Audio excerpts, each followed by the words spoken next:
Very good morning dear students. Class 8 previous video में हमने science में चैप्टर 17 द नाइट स्काई पढ़ा था। आज की वीडियो में हम चैप्टर 18 पॉल्यूशन इन एनवायरनमेंट पढ़ेंगे और हमारे जो पर्यावरण में प्रदूषण होता है उस पर आधारित है ये चैप्टर। और इस चैप्टर में हम air pollution, source and effect of air pollution, controlling air pollution and water pollution, source and effects of water pollution, controlling water pollution and potable water के बारे में पढ़ेंगे। नाउ स्टूडेंट्स, हम इंट्रोडक्शन से स्टार्ट करते हैं।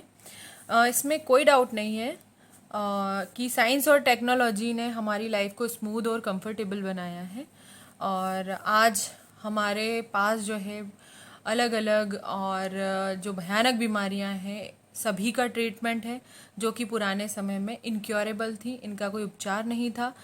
फिर भी हम ये भूल नहीं सकते कि साइंस और टेक्नोलॉजी का एक बहुत बड़ा जो डिसएडवांटेजेस है, या हम कह सकते हैं कि साइंस और टेक्नोलॉजी इसके लिए रिस्पॉन्सिबल है और ये है डिग्रेडेशन ऑफ इन्वायरमेंट। तो हमारे पर्यावरण का दिन प्रतिदिन जो है डिग्रेडेशन हो रहा है, इसका ये विनाश की ओर ये बढ़ते जा रहा है, धीरे धीरे ख़त्म होते जा रहा है, डिस्ट्रॉय होते जा रहा है। और इसके लिए जो बहुत हद तक रिस्पॉन्सिबल है वो है साइंस और टेक्नोलॉजी। और हम जो है बहुत ज़्यादातर अधिकतर जो है हम पूरी तरह से देखा जाए तो मशीन्स पर डिपेंडेंट हैं। और ऐसे बहुत सारे सब्सटेंसेस होते हैं जो कि हार्मफुल होते हैं और ये एयर वे वाटर में और सॉइल में मिक्स हो जाते हैं और तरह तरह की बीमारियां फैलाते हैं और एनवायरनमेंट को पॉल्यूटेट करते हैं।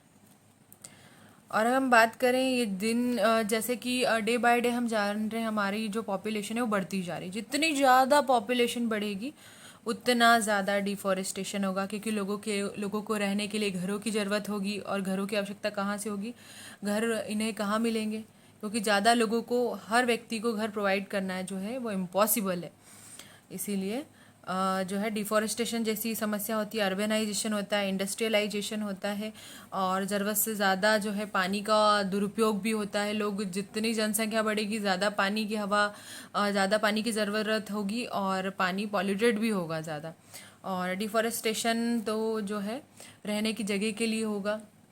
जितनी ज़्यादा जनसंख्या बढ़ेगी, स्कूल की, कॉलेजेस की और जो सार्वजनिक संपत्ति होती है, बैंक है और भी बहुत सारे हॉस्पिटल्स हैं, इनकी नीड भी बढ़ेगी।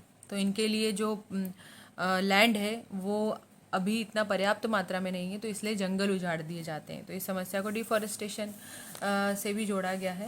डिफॉरेस्टेशन भी इसका एक कारण है, इन्वायरमेंटल पॉल्यूशन का ये इसके लिए रिस्पॉन्सिबल है। और कंटामिनेशन एयर का ख़राब होना, संदूषित होना, वाटर का, सॉइल का, ऐसे सब्सटेंस जो कि एयर, वाटर और सॉइल में मिक्स हो जाते हैं और वो उनके लिए हार्मफुल होते हैं और इसे क्या करते हैं और हमारे इन्वायरमेंट को पॉल्यूटेट कर रहे हैं। ठीक है, ये पॉल्यूशन कहलाता है। The contamination of air, water, soil by substances that are harmful to living beings are is called pollution. Pollution of air water is a crucial issue for the world. तो एयर पॉल्यूशन और water pollution जो है हमारे विश्व का बहुत ही जो है गंभीर मुद्दा है और इस चैप्टर में हम इन्हीं के बारे में डिस्कस करने वाले हैं।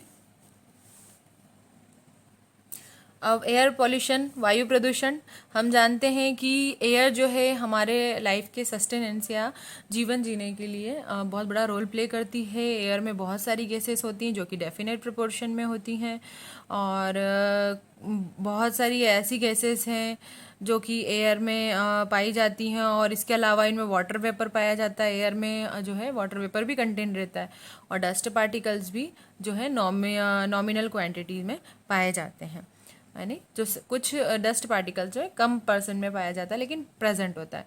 और बहुत सारे ऐसे हार्मफुल सब्सटेंस होते हैं जो कि एयर से मिक्स हो जाते हैं और इसे पॉल्यूटेट कर देते हैं और यही हार्मफुल सब्सटेंसेस का जो एडिशन होता है हमारे एनवायरनमेंट में ये पॉल्यूशन कहलाता है।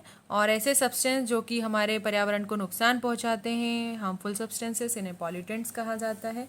और ये हार्मफुल सब्सटेंस का अनडिज़ायरेबल सब्सटेंस जब एयर, वाटर इन सब में मिलते हैं तो एयर पॉल्यूशन, वाटर पॉल्यूशन और सॉइल पॉल्यूशन को लीड करते हैं। एयर पॉल्यूशन का जो सीधा असर है वो हमारे स्वास्थ्य पर पड़ता है, सभी जीवों के स्वास्थ्य पर पड़ता है, इसमें हमारा हम भी हैं सम्मिलित। और कुछ पॉल्यूटेंट्स ऐसे होते हैं जो कि गैसियस स्टेट में पाए जाते हैं, जैसे कार्बन डाइऑक्साइड, ये गैसियस फॉर्म में पाई जाती है। कार्बन मोनोऑक्साइड भी गैसियस फॉर्म में पाई जाती है। सल्फर डाइऑक्साइड और नाइट्रोजन ऑक्साइड्स, ये सब क्या है, गैसियस फॉर्म में पाए जाने वाले पॉल्यूटेंट्स होते हैं। कुछ पॉल्यूटेंट्स ऐसे होते हैं जो कि सॉलिड फॉर्म में पाए जाते हैं, जैसे कि कार्बन पार्टिकल्स, डस्ट के पार्टिकल्स। पॉल्यूटेंट्स जो होते हैं ये कॉन्सेंट्रेशन में पूरे विश्व में जो इनकी कॉन्सेंट्रेशन होती है उनमें विभिन्नता होती है। आपने कभी नोटिस किया है कि जो हिल स्टेशन की एयर होती है वो कैसी होती है? बहुत ही क्लियर होती है और बहुत ही क्लीन होती है और सिटीज़ की कंपैरिजन में। तो ऐसे क्षेत्र जो कि इंडस्ट्री से, सिटी से और जो कि कम पॉपुलेट होते हैं, जहाँ पर पेड़ पौधे ज़्यादा होते हैं, वो क्लीन होते हैं और वहाँ की एयर जो है वो भी शुद्ध होती है। सोर्सेस ऑफ एयर पॉल्यूशन, तो एयर पॉल्यूशन के सोर्सेज दिए गए हैं, कुछ नेचुरल सोर्सेस हैं, कुछ इंडस्ट्रियल्स और मैनमेड सोर्सेस हैं। और SPM produce by stone Cruiser है। स्प्रे कैंस कंटेन एरोसॉल्स, ये तो आपको बताए गए हैं कि ये जो इंडस्ट्रियल सोर्सेस हैं। और सस्पेंडेड पार्टिकुलेट मैटर है, इनका भी फ़र्क पड़ता है एयर पॉल्यूशन को बढ़ाने में, ये बहुत बड़ा रोल प्ले करते हैं। अब नेचुरल रिसोर्सेज कौन कौन से हैं? तो कुछ हार्मफुल गैसेज और इनके जो पार्टिकल्स होते हैं इसे हम बोलते हैं सस्पेंडेड पार्टिकुलेट मैटर, जो कि नेचुरल प्रोसेस के थ्रू एयर में रिलीज हो जाते हैं और एयर पॉल्यूशन करते हैं। अब इनके एग्जांपल आप देखेंगे, और large amount of smoke and carbon monoxide are release during forest fire. जैसे जंगलों में आग लग जाती है तो इस दौरान क्या होता है कि जो कार्बन मोनोऑक्साइड यानी CO, ये कार्बन मोनोऑक्साइड है, और कार्बन डाइऑक्साइड को बोलते हैं हम CO2। हम बात यहाँ पर कार्बन मोनोऑक्साइड की कर रहे हैं। तो कार्बन मोनोऑक्साइड जो है ये फॉरेस्ट में जो कि जब जंगलों में आग लगती है तो जो पेड़ पौधे जलते हैं, वनस्पतियाँ जलती हैं, तो इस दौरान क्या होता है, कार्बन मोनोऑक्साइड जो है और बहुत ज़्यादा मात्रा में धुआं उठता है। और धुएं में कौन सी गैस होती है? धुएं में कार्बन मोनोऑक्साइड होती है। ठीक है, ये जो है बहुत ही हानिकारक गैस है। वॉल्केनिक एक्टिविटी प्रोड्यूसेस सल्फर के क्लोरीन एंड ऐश, तो जब ज्वालामुखी फटता है तो सल्फर गैस प्रोड्यूस होती है, क्लोरीन और राख निकलती है, और ये भी बहुत ही हार्मफुल है। और radon gas is release during radioactive decay within the earth's crust. तो जो रेडॉन गैस रिलीज होती है जब रेडियो एक्टिव डिके होता है, रेडिएशन से रिलेटेड जो पॉल्यूशन होता है उसमें, और इससे हमारा अर्थ क्रस्ट जो है, अर्थ की जो क्रस्ट है वो भी खराब होती है, उसका क्षरण होता है और धीरे धीरे नष्ट होती है ना। ह्यूमन एंड इंडस्ट्रियल सोर्सेस है, तो फॉसिल फ्यूल्स हम जानते हैं, कोल, पेट्रोल, डीजल। हाँ, फॉसिल फ्यूल्स हम किसे कहते हैं? तो कोल, पेट्रोलियम और नेचुरल गैस फॉसिल फ्यूल की कैटेगरी में आते हैं। और कोल है, पेट्रोल है, डीजल, केरोसिन, ये पेट्रोलियम प्रोडक्ट्स हैं। तो ये सभी क्या होते हैं? एनर्जी के मेन सोर्सेस होते हैं। और ये जो है अलग अलग पॉल्यूटेंट्स को रिलीज़ करते हैं, है ना। जो कि पॉल्यूटेंट्स क्या होते हैं? हार्मफुल सब्सटेंसेस होते हैं जो कि हमारे एनवायरनमेंट को पॉल्यूटेट करते हैं। स्टेशनरी सोर्सेज जैसे कि पावर प्लांट है, फैक्ट्रीज़ है, रिफाइनरीज़ है, तो ये इस तरह के डिफरेंट काइंड्स के पॉल्यूटेंट्स को प्रोड्यूस करेंगे। और ये मेन सोर्स हैं, स्टेशनरी सोर्सेज होते हैं जो कि स्थिर हैं। पावर प्लांट और फैक्ट्रीज और रिफाइनरीज इसमें आते हैं। कुछ ऐसे सोर्सेज हैं जो कि स्टेशनरी नहीं है, जैसे कि जो फिक्स नहीं होते हैं, जो रुके हुए नहीं होते हैं, जैसे ऑटोमोबाइल्स हैं, जो व्हीकल्स है, गाड़ियाँ, वो एक जगह से दूसरी जगह पर जाती हैं, तो ये मोबाइल सोर्सेज होते हैं, इन्हें मोबाइल सोर्सेज कहा जाता है। स्टेशनरी सोर्सेज का नाम ऊपर दिया गया, power plant and factories and refineries. Mobile sources हैं ऑटोमोबाइल्स एंड एरोप्लेन्स। ठीक है, तो ये भी नुकसान पहुंचाते हैं, ये ह्यूमन और इंडस्ट्रियल सोर्सेस हैं। अदर सोर्सेज जैसे कि बर्निंग ऑफ वुड, लकड़ी का जलना, कोयले का फ्यूम्स का जलना, फ्यूम पैंट में से जो फ्यूम निकलता है वो एरोसॉल, जो कि ये गैस की फॉर्म में होते हैं, सॉलिड पार्टिकल्स होते हैं। और एक डिफॉरेस्टेशन भी इसका एक मेन रीज़न है एयर पॉल्यूशन का। सस्पेंडेड पार्टिकुलेट मैटर क्या होता है? ये स्मॉल, छोटे से और सॉलिड पार्टिकल्स होते हैं जो कि गाड़ी के धुएं से निकलते हैं और स्टोन क्रशर से और इनकम्प्लीट कम्बशन से निकलते हैं, यानी कि जो पूरी तरह से जो ईंधन जलता नहीं है, आधा जला हुआ जो फ्यूल रहता है, उससे ये प्रोड्यूस होते हैं। सस्पेंडेड मैटर में डस्ट पाया जाता है, फ्यूम्स, धुआं पाया जाता है, मिस्ट और स्मोक, धूल, धुएं के कण और मिस्ट पाया जाता है। और इसमें जो है हार्मफुल केमिकल्स कंपोनेंट भी पाए जाते हैं, जैसे कि लेड है, निकिल है और आर्सेनिक।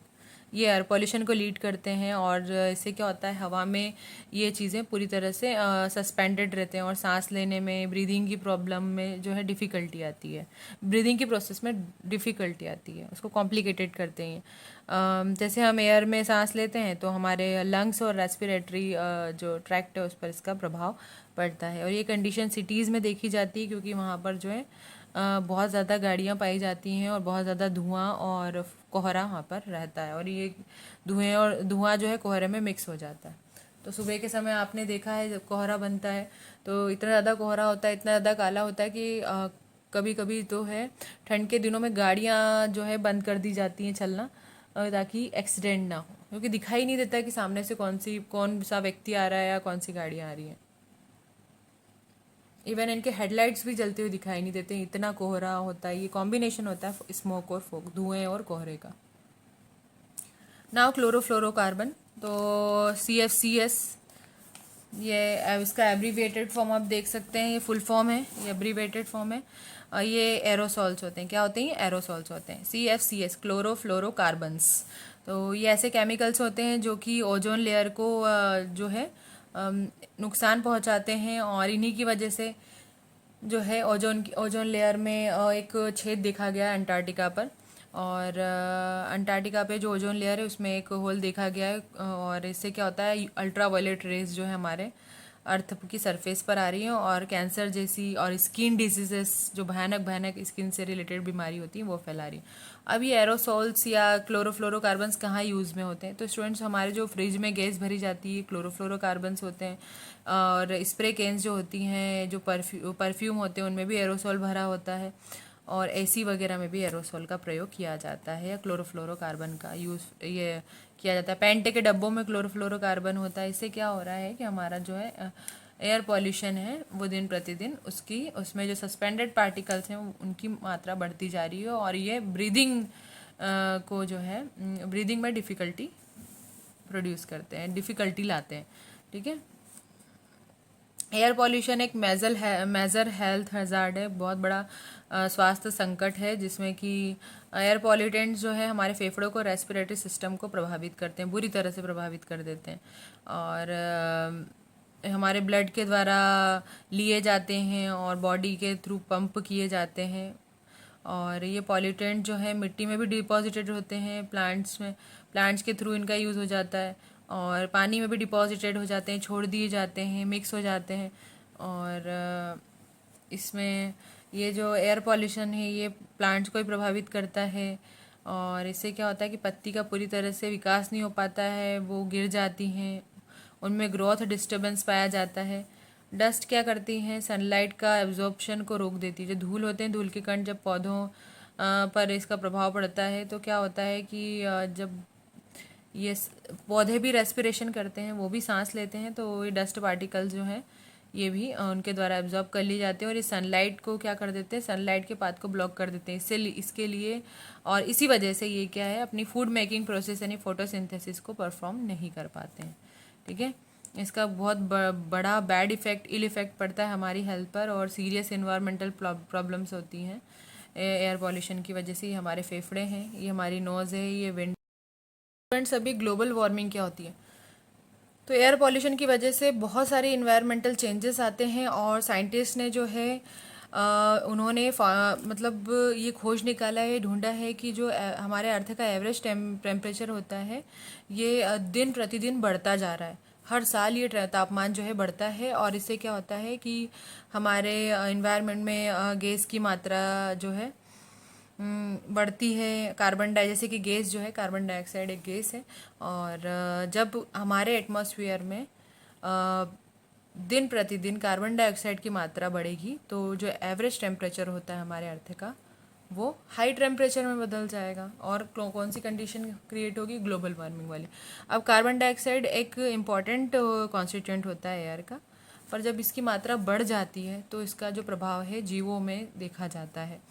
सारे ग्रीन प्लांट्स कार्बन डाइऑक्साइड का यूज़ करते हैं फोटोसिंथेसिस की प्रोसेस में, जो कि प्लांट्स की फूड मेकिंग प्रोसेस होती है, और ये इस कार्बन डाइऑक्साइड का यूज़ करते हैं और ऑक्सीजन रिलीज़ करते हैं। ये एक तरह का रेस्पिरेशन करते हैं। जिस तरह से हम रेस्पिरेशन करते हैं, CO2 को हम जो है रिलीज़ करते हैं, और ऑक्सीजन का हम इनहेल करते हैं। रेस्पिरेशन, तो प्लांट्स भी लिविंग ऑर्गेनिजम्स की कैटेगरी में आते हैं, और ये भी क्या करते हैं, रेस्पिरेशन करते हैं। बट ये क्या करते हैं, ऑक्सीजन को रिलीज़ करते हैं और कार्बन डाइऑक्साइड को इनटेक करते हैं।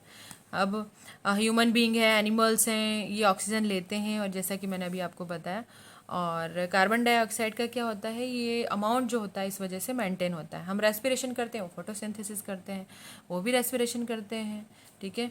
तो इसमें क्या होता है कि कार्बन डाइऑक्साइड और ऑक्सीजन दोनों की मात्रा जो है हमारे एनवायरनमेंट में बैलेंस होनी चाहिए, और इन दोनों की वजह से, यानी प्लांट्स और एनिमल्स दोनों एक दूसरे के सप्लीमेंट होते हैं, और इसी गुण की वजह से जो है प्लांट्स को कार्बन डाइऑक्साइड की आवश्यकता होती है, जो कि उन्हें हमसे मिलती है, हमें ऑक्सीजन की ज़रूरत होती है, जो कि फोटोसिंथेसिस के बाद प्लांट्स के द्वारा रिलीज़ की जाती है, और इस ऑक्सीजन का यूज़ हम करते हैं, ठीक है। अब ये जो हमारे एटमॉस्फेयर की मात्रा है, एटमॉस्फेयर में कार्बन डाइऑक्साइड की जो मात्रा है वो दिन प्रतिदिन बढ़ती जा रही है। अब ये जो गैसेस होती हैं, जो कि ग्रीन हाउस गैसेस होती हैं, ग्रीन हाउस इफेक्ट को लीड करती हैं, और ये ऐसी गैसेस होती हैं जो कि इंडस्ट्रीज से रिलीज़ होती हैं जब फॉसिल फ्यूल चलते हैं, और ये सन की रेस को क्या करते हैं, ट्रैप करते हैं, और रिफ्लेक्शन के द्वारा, ठीक है। रिफ्लेक्शन, जो सनलाइट की का जो रिफ्लेक्शन होता है, सनलाइट जो स्ट्राइक करती है, पड़ती है हमारी अर्थ की सरफेस पर, तो उसको ये क्या करते हैं, उसे रिफ्लेक्शन कहते हैं। तो रिफ्लेक्शन को ये रिड्यूस करते हैं और सनलाइट को ट्रैप करते हैं। इससे क्या होता है, टेम्परेचर बढ़ता जा रहा है। इसे ग्रीन हाउस इफेक्ट कहते हैं। ग्रीन हाउस एक ग्लास स्ट्रक्चर यहाँ पे दी गई है, एक कांच का घर है, इसके अंदर पेड़ पौधे लगे हुए हैं, ठीक है। अब पेड़ पौधे फोटोसिंथेसिस की प्रोसेस कर रहे हैं।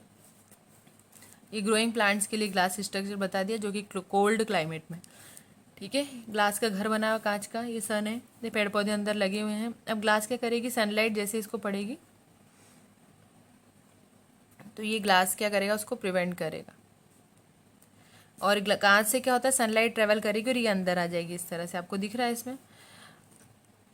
अब यह हीट तो अंदर आ जाती है, लेकिन ये यहाँ से बाहर निकल नहीं पाती, क्योंकि हीट का क्या नेचर होता है, जो सनलाइट होती है उसका ये नेचर होता है कि ट्रांसपेरेंट मीडियम में ट्रैवल कर जाती है। अभी ट्रैवल कर जाती है, लेकिन ये उससे जो है बाउंस बैक करके वापस रिटर्न नहीं आ पाती है, और इससे क्या होता है कि ये जो घर है पूरा ग्लास का, ये गर्म हो जाता है, ट्रैप हो जाता है पूरी तरह से, और इसमें सोलर रेडिएशन ट्रैप्ड हो जाती है, और इससे क्या होता है, तापमान बढ़ता है। और सेम हमारे एटमॉस्फेयर की भी एक कंडीशन है, हमारी पृथ्वी भी एक इस तरह से काम कर रही है, और कार्बन डाइऑक्साइड की मात्रा बढ़ती जा रही है, और ये जो है सनलाइट के द्वारा सन रेस के द्वारा ट्रैप कर ली जाती है, और इसी वजह से हमारे एटमॉस्फेयर में इसकी मात्रा बढ़ रही है, और पृथ्वी पर दिन और रात जो है गर्म हो रहे हैं ना। एसिड रेन क्या होता है, हम जानते हैं कि फैक्ट्रीज और व्हीकल से जो है सल्फर, कार्बन और नाइट्रोजन के ऑक्साइड्स निकलते हैं, और ये एटमॉस्फेयर में मिक्स हो जाते हैं, ठीक है।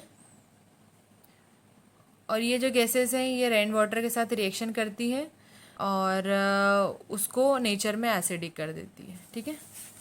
अब इफ़ेक्ट ऑफ एसिड रेन, तो एसिड रेन का क्या इफ़ेक्ट है, ये जो है बड़ी बड़ी मोनूमेंट्स, बड़ी बड़ी इमारतों को डैमेज कर देती है। तो ताजमहल की जो दीवारें हैं इस इमारत पे क्या हो गया है, ये डैमेज हो रही है धीरे धीरे, इसमें जो है दरारें पड़नी लग गई हैं, और ये जो है ताजमहल का जो है आगरा का जो ताजमहल है वो इसका एग्जाम्पल है। ये एसिड रेन की वजह से डैमेज हो रहा है, और एसिड रेन की क्या जो है एसिड रेन की जो इसका इफ़ेक्ट है वो है ये जो है इसे मार्बल कैंसर भी बोलते हैं। ये एसिड रेन ऐसी रेन होती है जिसमें रेन में एसिड जो है, जो कि ये गैस जो होती हैं, ये अपने इनके जो ऑक्साइड्स हैं ये पानी के साथ मिल जाते हैं रेन वाटर के साथ, तो उसको एसिडिक कर देते हैं, और ये एसिड जब किसी इमारत पे पड़ता है तो धीरे धीरे वो जो है डैमेज होने लग जाती है। इसे मार्बल कैंसर भी कहते हैं। लाइम स्टोन क्या होता है, मार्बल है, और ये एसिड रेन में डिज़ोल्व होता है धीरे धीरे, और इसमें जो है ये दीवारें इसकी फटने लग जाती हैं। एसिड रेन जो है बड़ी बड़ी फसलों को, पेड़ों को भी डैमेज करता है। और जो मैग्नीशियम, मिट्टी में पाए जाने वाले मिनरल्स होते हैं जैसे कि मैग्नीशियम और कैल्शियम, इनको बहाकर बाहर यानी खेतों से और बाहर जहाँ पे फसलें लगाई जाती हैं वहाँ से इसे बाहर कर देता है। अभी अच्छे न्यूट्रिएंट्स या मिनरल्स चले जाते हैं तो मिट्टी की फर्टिलिटी घट जाती है। अब इसके परिणाम स्वरूप क्या होता है कि जो फसल है वो अच्छी तरह से न्यूट्रिएंट्स उन्हें मिल नहीं पाता है प्रॉपर अमाउंट में, और वो टेस्टलेस रहती हैं। और जब उन्हें पैकेजिंग किया जाता है और जब उनका अनाज अगर हम खाते हैं, उनसे जो जो भी चीज़ें बनाते हैं उनमें कोई स्वाद नहीं होता, क्योंकि और ना ही उनकी कोई न्यूट्रिशनल वैल्यू बचती है। ठीक है। एसिड रेन्स जो है जब झीलों में, नदियों में, तालाब में पड़ती है तो वहाँ का पानी भी एसिडिक हो जाता है, और इस वजह से क्या होता है जो एक्वेटिक प्लांट्स और एनिमल्स हैं उनकी लाइफ डेंजर में आ जाती है, वो धीरे धीरे नष्ट होने लग जाते हैं। Depletion of ozone layer. Ozone layer जो हमारे एटमॉस्फेयर को प्रोटेक्ट करती है हार्मफुल अल्ट्रावायलेट रेडिएशन से जो कि सन से निकलती हैं, लेकिन हम जो है हमारे अर्थ पर है CFCS ये क्लोरोफ्लोरोकार्बन्स का बहुत ज़्यादा मात्रा में यूज़ कर रहे हैं। इस वजह से क्या होता है ओजोन लेयर में एक छेद दिखी गई, जैसे मैंने आपको बताया था। ये अल्ट्रावायलेट रेज जो है इनकी वजह से ये होल्स के थ्रू बाहर आ जाती हैं। ओजोन लेयर एक स्टैनर की तरह काम करती है, एक चलनी की तरह काम करती है। अच्छी अच्छी किरणों को हमारे अर्थ सरफेस पर आने देती है और जो हानिकारक किरणें होती हैं उसे रोक लेती हैं। लेकिन इसमें होल होने की वजह से ये अल्ट्रावायलेट रेज जो होती हैं हाँ हानिकारक पराबैंगनी किरणें, और ये हमारे अर्थ पर आने लग गई और कैंसर जैसी आई डैमेज हो रहा है इससे, कैंसर जैसी भयानक बीमारियां हैं और स्किन से रिलेटेड डिसऑर्डर्स हो रहे हैं। कार्बन मोनोऑक्साइड ऑक्साइड ये CO इसका सिंबल है, ये एक पॉइजनस गैस है, ये भी एयर पॉल्यूटेंट है। और ये ऐसी पॉइजनस गैस है, इसमें कोई बदबू स्मेल नहीं होती है, और ये चिमनी वगैरह से भी निकलती है। चारकोल जब जलता है तब भी निकलती, कोयले के प्रोडक्ट जब कोल प्रोडक्ट जलते हैं तब भी रिलीज़ होता है, और कोल का प्रोड्यूस होता है जब भी फ्यूल का इनकम्प्लीट कंबशन होता है, तो तब भी ये कार्बन मोनोऑक्साइड प्रोड्यूस होती है। अब इस गैस को हम इनहेल करते हैं तो क्या होता है हमारे ऑक्सीजन में जो ब्लड का सप्लाई है वो कट हो जाता है। अब एयर पॉल्यूशन को कंट्रोल करने के उपाय हैं यूज़ ऑफ अनलीडेड पेट्रोल का यूज़ करना चाहिए, और ये एयर पॉल्यूशन को कम करते हैं।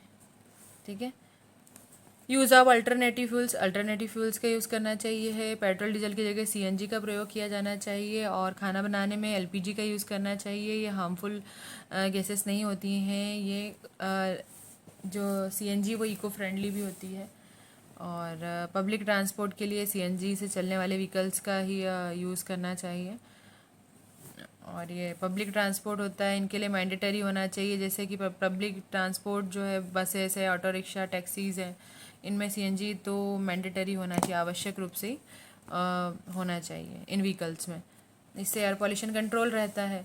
यूजेस ऑफ कैटालिटिक कन्वर्टर जो है ये इसमें हार्मफुल गैसेस होती हैं, और जब पेट्रोल या जो कि कार इंजन में जो पेट्रोल जलता है तो ये प्रोड्यूस होते हैं। और कैटालिटिक कन्वर्टर जो है ये पेट्रोल व्हीकल्स के एग्जॉस्ट पाइप में लगे होते हैं। यूजेस ऑफ स्क्रबर का क्या यूज़ होता है, तो ये जो है इसका यूज़ किया जाता है सस्पेंडेड पार्टिकुलर मैटर को, जो कि फैक्ट्री से निकलते हैं। फैक्ट्री से जब धुआं निकलता है तो उसमें से सस्पेंडेड पार्टिकुलर मैटर मिलते हैं, तो उनको हटाने के लिए स्क्रबर का यूज़ करते हैं। स्क्रबर इसको एब्जॉर्ब कर लेता है। अब SPM इसको हम एब्रीवेटेड फॉर्म में बोलेंगे। SPM यानी सैचुरेटेड पार्टिकुलेट मैटर। ये एयर में क्या करते हैं एक जेट बनाते हैं वाटर का एयर पर, और ये पानी जो है ये सस्पेंडेड पार्टिकुलर मैटर को वेट कर देता है जो कि एयर में प्रेजेंट होते हैं, और इन्हें बहाकर ले जाता है, इन्हें उड़ाकर ले जाता है। Steps eight individual and social level. अब इंडिविजुअल यानी हमारा जो व्यक्तिगत और सामाजिक स्तर पर अगर हम बात करें एयर पॉल्यूशन को कंट्रोल करने के क्या क्या सुझाव हैं, तो इसमें हमें क्या करना चाहिए, ग्लोबल वार्मिंग से रिलेटेड जो इन्वायरमेंटल इश्यूज़ हैं उन पर फोकस करना चाहिए। हमें alternate sources of electricity use करना चाहिए, सोलर हीटर्स यानी सोलर एनर्जी से चलने वाले जो उपकरण हैं उनका उपयोग करना चाहिए। डिफॉरेस्टेशन को चेक करना चाहिए, और जो है ग्लोबल वार्मिंग को चेक करना चाहिए, और लकड़ी और कोयले को जो है रिप्लेस करना चाहिए, और फ्री फ्यूल्स, स्मोक फ्री यानी धुएं वाले जो फ्यूल्स होते हैं उनका यूज़ नहीं करना चाहिए। जैसे लकड़ी और कोयला जलता है तो धुआं देता है, धुएं में कार्बन मोनोऑक्साइड होती है। और एलपीजी जैसे कि हमारी कुकिंग गैस है, लिक्विड पेट्रोलियम गैस, और सीएनजी कंप्रेस्ड नेचुरल गैस, ये स्मोक फ्री फ्यूल्स होते हैं। ठीक है।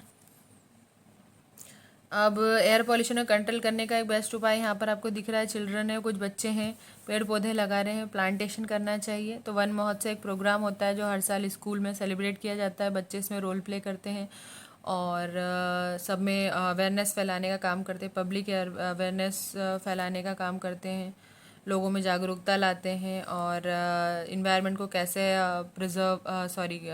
कंजर्व करें और उसे प्रिवेंट करने के सुझाव भी दिए जाते हैं। वाटर पॉल्यूशन तो एयर की तरह वाटर भी जो हमारे लिए बहुत ही इम्पॉर्टेंट है।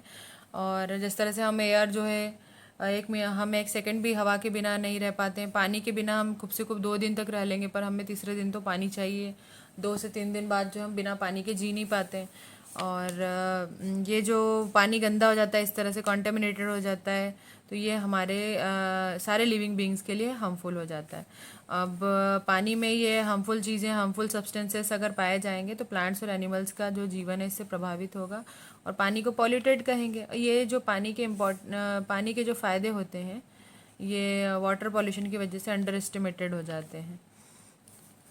और ये जो कुछ ऐसे सोर्स होते हैं जिनका सीधा प्रभाव हम पर होता है, तो वाटर पॉल्यूशन के सोर्सेस हैं municipal waste, industrial waste, agricultural waste. तो वेस्ट वाटर है यानी गंदा पानी है, जो हमारे घर का सीवेज, हमारे घर के जो किचन से और टॉयलेट वगैरह वॉशरूम से निकलता है, ये पानी भी। और ऑफिसेस, होटल्स और अलग अलग प्लेस का जो पानी है, ये अगर ड्रिंकिंग वाटर के साथ यानी नदियों में या वाटर बॉडीज़ में रिलीज़ कर दिया जाए, जो कि हमारे रेसिडेंशियल एरिया के आसपास है, तो वो पॉल्यूटेड हो जाते हैं। इंडस्ट्रियल वेस्ट जो कि इंडस्ट्री से निकला हुआ वेस्ट होता है। एग्रीकल्चरल वेस्ट एग्रीकल्चरल फील्ड से निकला हुआ वेस्ट होता है और ये पानी में मिल जाते हैं। तो इंडस्ट्री से रिलीज़ किए गए वेस्ट भी पानी को कॉन्टामिनेटेड कर देते हैं, संदूषित कर देते हैं। एग्रीकल्चरल वेस्ट भी जो है वाटर बॉडीज़ में जो है उन्हें पॉल्यूटेड कर देते हैं। फैक्ट्री से पानी केमिकल निकलता है और ये अगर डायरेक्टली वाटर बॉडीज़ में रिलीज़ कर दें तो ये वाटर बॉडी जो एक्वेटिक लाइफ होती है वो नष्ट हो जाती है इसे धीरे धीरे। रेन जो है इसमें एग्रीकल्चरल वेस्ट जो है बारिश इसे बहा कर ले जाती है और खेतों में जो हम हानिकारक फर्टिलाइज़र, केमिकल, पेस्टिसाइड्स का यूज़ करते हैं, किसानों के द्वारा किया जाता है, वो बारिश के दिनों में क्या होता है, बह के एक जगह से दूसरी जगह पर चला जाता है और पानी में भी मिल जाता है। क्योंकि आसपास अगर तालाब है जो कि किसान उसका यूज़ इरिगेशन के लिए कर रहे हैं, तो वहाँ का पानी भी ख़राब हो जाता है और एक्वेटिक लाइफ जो है वो डिस्ट्रॉय होने लग जाती है। इफ़ेक्ट ऑफ वाटर पॉल्यूशन, तो इसका इफ़ेक्ट जो है एक्वेटिक लाइफ पर पड़ रहा है। और एग्रीकल्चरल फील्ड में मिनरल्स और न्यूट्रिएंट्स पाए जाते हैं और ये न्यूट्रिएंट जो है वाटर सॉल्युबल नाइट्रेट्स और फॉस्फेट होते हैं जो कि आसपास की बॉडी में मिक्स हो जाते हैं और पानी में ऑक्सीजन के लेवल को ये कम कर देते हैं। वहाँ पर बायोलॉजिकल ऑक्सीजन डिमांड जो है बढ़ जाता है। और इस एक कंडीशन ये है कि ये न्यूट्रिएंट्स जो होते हैं एल्गी की एल्गल ब्लूम बनाते हैं और अदर जो दूसरे वाटर प्लांट्स होते हैं ये पानी की सरफेस पर तैरने लग जाते हैं। और ये इस घटना को हम एल्गल ब्लूम वाली घटना को, जिससे क्या होता है ज़्यादा मात्रा में न्यूट्रिएंट जो वाटर बॉडी में बनते हैं, इसे यूट्रोफिकेशन कहते हैं।